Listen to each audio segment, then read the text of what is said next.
Hi everyone. If you ever dream to start a podcast, I need to talk to you about Anchor. It is the easy way to make a podcast. Let me explain. It is a free that is creation tools that allow you to record and edit your podcast right from your phone or computer. Anchor will distribute and your podcast for you so you can be heard on Spotify, Apple Podcasts, and many, many more. You can make money from your podcast with no minimal listenership. It is everything you need to make a podcast in just one place. So download the free Anchor app or go to anchor.fm to get started.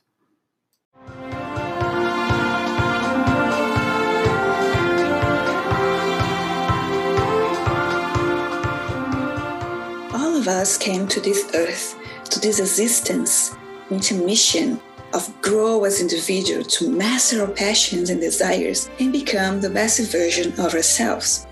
Whatever you are in this path of self-development, growth, discovering, and evolution, this podcast is for you. Come and join me in this amazing adventure of becoming someone greater than we were yesterday. Welcome to the Path to Become podcast. I am your host, Patricia, and I'm honored to have your company in this journey.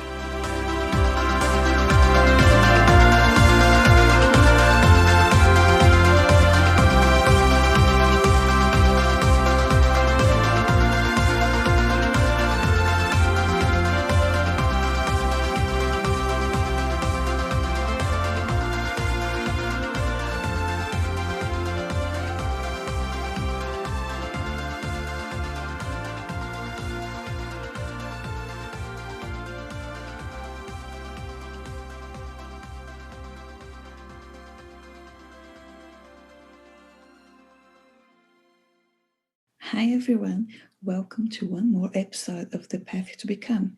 Here's your host, Patricia, and in this episode I want to share with you how I start my journey in this path of self-development to become a better person.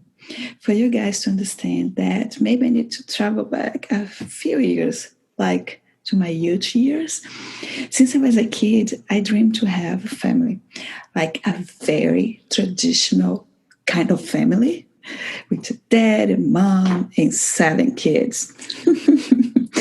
This desire in part was because I was raised by my mom and I missed to have like a formal structured family.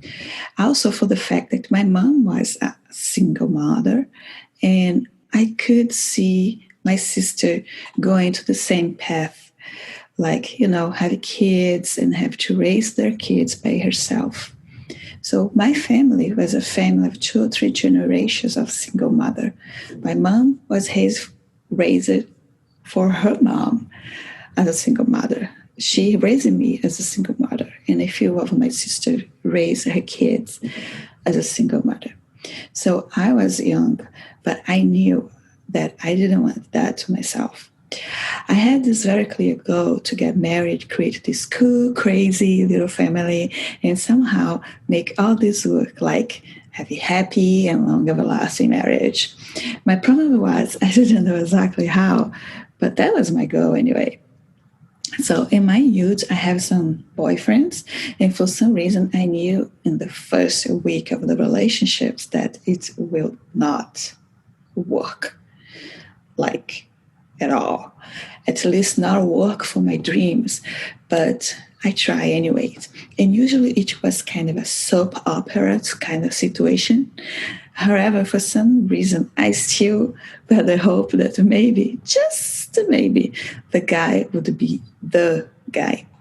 At 19, I found the church, got baptized, and started to learn about eternal families. What just made my desire for a conventional family even stronger. I always loved to study self-development books, learn how people behave, and why people behave in the way they behave. And I usually was the go-to person that all my friends went to ask for advice. All the youth dilemma, my boyfriend did this, oh, my girlfriend did that, and what should I do? So often I find myself giving advice for my friends. And what I usually use the opportunity to tease them when things like, I'm not your therapist here. You should find a therapist. Or at least you should pay me. Fast forward, I was already 27. For some people, I was already on the barrel. That's what we say about people that is getting old and told to marry in Brazil. I had a few relationships that did not work well, and sometimes it was very dramatic experiences for me. One day, I came to a realization that the common factor in all those relationships was me, and that something was also not right on this. I was the one attracting the wrong kind of guy to my life for some reason, and I started to ponder about those things. And I did and learn a little bit more about myself. And more I learn about myself and the things that I believe deep down, and make some change about those beliefs that do not serve me, I start to change. Fast forward a bit more, I had went to the temple, received my ordinances there. And I have this very strange experience of people that I didn't even know who stop me and say things like, next time you come to the temple, we will forget married and be still. Few people told me that. What I politely smile and answer back something like, interesting. But inside of my mind, I was like, hello, peeps. I don't even have a boyfriend. Imagine, can marry in a few months. Back then, I planned to visit the temple again in 3 more months. What did not happen? For those that doesn't know, from Brazil, that was my hometown, to Recife, that was the city that had the closest temple to us, was a travel of something around 15 to 18 hours. So anyway, I went back home and a few weeks later, looking through a profile on a relationship site that a friend of mine created for me. By the way, she did entail my consent and start to communicate with people online as if she was me. And one day she didn't know what to answer or how to answer someone. Then she reached back to me and told me that she had created this profile, and because she was looking for a guy to date me that live here in the United States, because she wants to bring her friends here because she doesn't want to be alone. She wants her friends to be near her. So talk about crazy friends. Could you believe it? I love my crazy friends. I love you, Lana, if you are listening to this. In some ways, you changed my life. Anyway, looking through the profiles, I see this nice guy, an engineer, and I decide to say, hi. So it was all my message. A few days later, he answered me back with something like, beautiful lipstick, just made me want to kiss you. What? I should call his sense winter good. Are you crazy? I don't even know you. He came back, apologized, and we started to talk as friends. And make a very, very, very, very long story short, 11 months after our first hi, we are getting married in the Recife temple. And by the way, that was my first time putting my feet on the temple after the experience of everybody saying, next time you're going to come here to get married. And so turns out true. So this crazy loving person that is my husband now, and we haven't been married for 9 years. As the moment that I'm recording this episode, he helped me become the person that I am today by his example and love and patience. He inspired me to be better. He inspired me to grow, to learn, and to live life the best way I can. My advice for you that I look for someone to share your life with, find someone that inspires you in this exactly same way, that help you get better, have the desire to be better, to grow. So if you find a person like that, you're already in a good path. After we get married in Tampa, I stay for 1 whole year waiting in Brazil for my visa. while he was living here in the United States. So he visited me a few times to this year, and finally, when I received my visa, I was able to move here and really, really start the family that I desire. So I moved to the United States in 2012, and I need to adapt to this new life, new culture, new language, new everything. And don't forget, get used to this person that is my husband. Add to that the fact of be pregnant 3 months after you arrive here, do not speak in English, and my husband did not speak Portuguese at the time. Plus, a lot of false beliefs that we have about marriage when we are newlywed. And I gave you the recipe for interesting times. With so much going on at the same time, in a crazy morning sickness that was more like morning, afternoon, and night sickness, I found myself homesick and depressed. My poor husband, that didn't know what to do, was almost desperate. Trying to understand all of it and find some relief, I went to my husband one day and asked for help. So he scheduled for me an appointment with a counselor.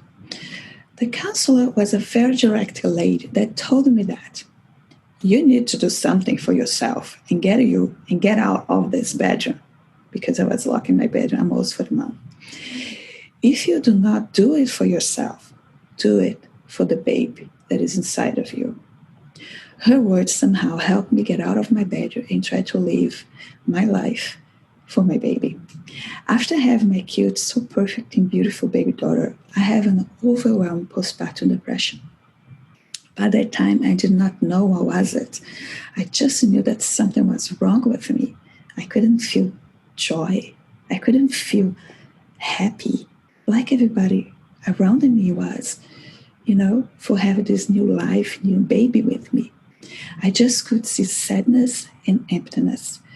After many prayer, one day I was crying, holding my daughter in her bedroom after feeding her, and I found myself saying something like, Lord, I know that something's wrong with me because she's so perfect.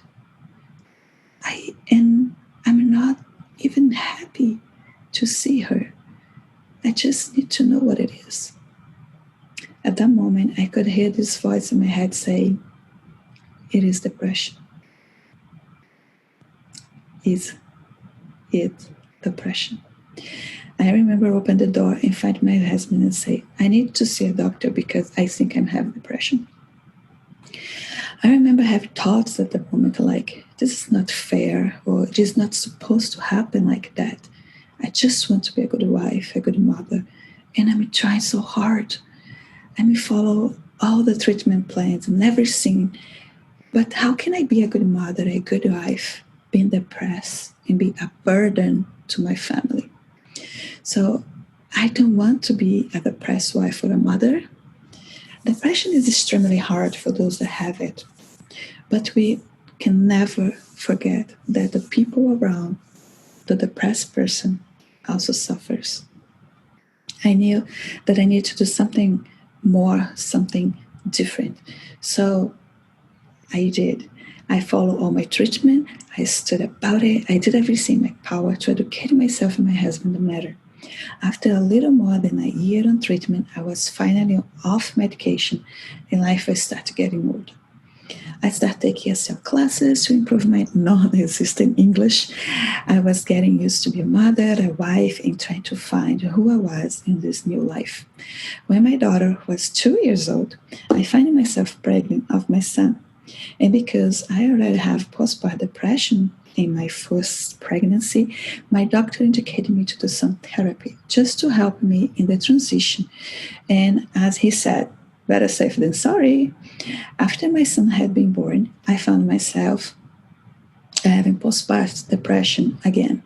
So again, I need to go through all the treatment because, like I said before, it was not just about my life anymore.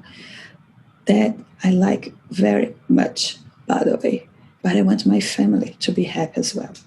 I'm not telling you guys all of this so that you can feel sorry for me or feel sad or anything like that. Because besides all of it had been so hard, so difficult and painful for me at that time, the lessons I learned, the knowledge I could acquire from it, and the growth that I have because of my difficulties are priceless. I would not be the person that I am today if I had not gone through all of it. Moving on, I think that the very, very low point of my self development path was around a few months after my son was born, when I felt that something between me and my daughter was broken. We started to have a very difficult relationship, at least so I thought. She did not accept to share mom and dad with this new little creature that invades the house and just took mom's full attention from her. And to make things even more difficult, he was not the sister that she had asked for. So she always have that, Mom, I just want a sister. I don't want to have a brother. I tried to explain to her at that time that we do not choose it. If we will have a brother or a sister, Heavenly Father would give us a brother or a sister as a present. And we need to be happy and grateful because now we have this little person in your house, in your life, to bring us joy, the same way that she came into our lives to bring us joy. So my relationship with her started to get difficult because I was also in war with myself, fighting depression and feelings of poor me, you know how it goes. And she was in her terrible shoes with jealousy about a new baby, just to make things a little bit more interesting. For me, all her misbehavior, acting out, and etc., was somehow understandable. But at the same time, some part of me was just getting resentful and angry. That was my situation at the moment. And I find myself miserable because I don't want to play with my daughter anymore or engage with her. So the day that I found myself in the lowest was when for some reason, we are having a conversation, the conversation turned into a discussion, and she looks for me and said, Mom, I hate you. I hate you because you don't play with me. Now, get perspective here. I could expected that from a teenager daughter, but a 3 years old daughter just make my heart breaks. Completely broke. Because part of me knew that she was right, and I did not want to play with her. I was hurting my little kid, even though it was not my intention. It was just that her mom was having a very hard time with herself, and she was not to be blamed for that. At that moment, I realized that I needed to do something. I need to become somebody different. I could not stay the way that I was. I started to study more about parent-child development and about everything that I could find in the subject.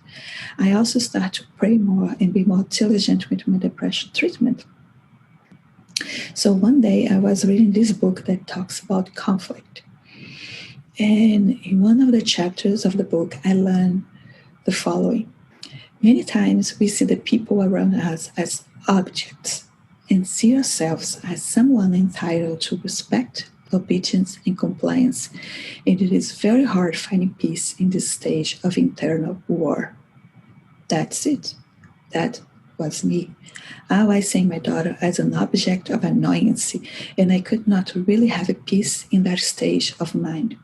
After that, I decided to try to look to my daughter as what she really was and is, a kid with dreams and fears that just want to play dolls with her mom, that just want to have time with her parents, a kid that was scared to lose mom and dad's love because now we have a new baby. With that, I was able to change my perception of the situation, and my feelings about my daughter also changed. I start to understand a very powerful principle. All feelings can change when we change our perception about our reality. By then, I decided that I need to find something that could help me strengthen my relationship bonds with my daughter. So I start to look for activities or things, and then I start to remember a technique that my mom used with me and my sisters when we are younger. So, as you remember, she was a single mom, super busy, trying to raise her kids. And she was trying to provide for us, take care of the house, raise the kids, etc. However, she always found a way to try to connect with us. And this way, the way in our family was sewing. I remember helping my mom in her sewing activities because she used to sew underwears and swimming clothes to sell. So me and my brothers would be like her helpers, like, the customer, the quality inspection little peeps. That was the title that mom gave to us. So for us, it's kind of a fun thing, and you could help mom, and she could use this time to bond with us. So while me and my brother would be cutting out extra threads, inspecting the pieces to see if nothing was out of place, she started to ask about our day, the things we like, our next activity as a family, and so on. Even after we grew up, we would get together, my mom, my sisters and I, to work in some sewing project, usually to try fix my sister's attempt of sewing clothes by herself. So for me, it was a magic moment where we get together to laugh, work, and bond. So then I have this idea. What if I was able to use something that I love, like sewing, to help bond with my daughter? So I need to try. I picked up my sewing box, some fabric scraps, and went to my daughter's bedroom and say, "Baby, do you want to sew clothes for your dolls with mommy?" She got so excited that I could see the light in her eyes shine again. So it gave me hope that everything will be okay. In that afternoon, we stayed there sewing like little crazy clothes for dolls and talking and having some fun together. But that day, I tried to do some kind of activity with her regularly. One day, we tried to decorate her Barbie doll houses, like we made some curtains, tablecloth to decorate, and then she decorated those things with little buttons. Other day, we made a little blanket with little cushions. We made a camper sleeping bag for her dolls. So name it, the activity, we try a lot of stuff. I found in my sewing a way to bond again with my daughter, made her understand that mom was there and that she doesn't need to be scared, that she would not lose my love for or the love of dad because now we had a little brother in our lives. I explained to her that now she has someone else to love and to love her as well. And that little one would be her friend forever if she wants to. From that day on, all my activities with my kids, husband, and people that I love and want to strengthen the bonds with was not for merely fun or distraction. They were tools for connection. If I spend some time to prepare, to have a clear intention embedded on it, it would help me have the family and relationships that I want. And that was my big aha. That was one of the jewelries that I discovered in my life. Activities with intention and mindset shift help me in my path to become the person that I want to become. Help me become a person that's more intentional, that's more observant, and help me see the influence I can have in the happiness in my home. Now I can help everybody in my home achieve a better result in whatever they are doing by first working my mindset, finding a better perspective about my reality, and being intentional in how I engage with my family. It took me a long time, effort, study, ponder, and trial and error to learn all those things. I constantly think about so many families that I could benefit and learn how to do that. It makes me want to help other people to learn what I learned, how to manage thoughts, and how to use intention and clarity on activities like sewing to be a bond to a strengthening relationship too, so they can have a more meaningful, happy, and everlasting relationships. That is my goal. And I hope you guys can come with me in this path to become our best version of ourselves and learn and grow together. See you in the next episode.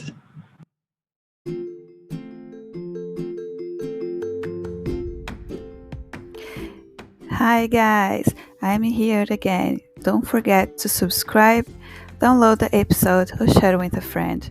Also, I want to remind you the next episode we're gonna be learning about wholesome recreations. Do you know what it is?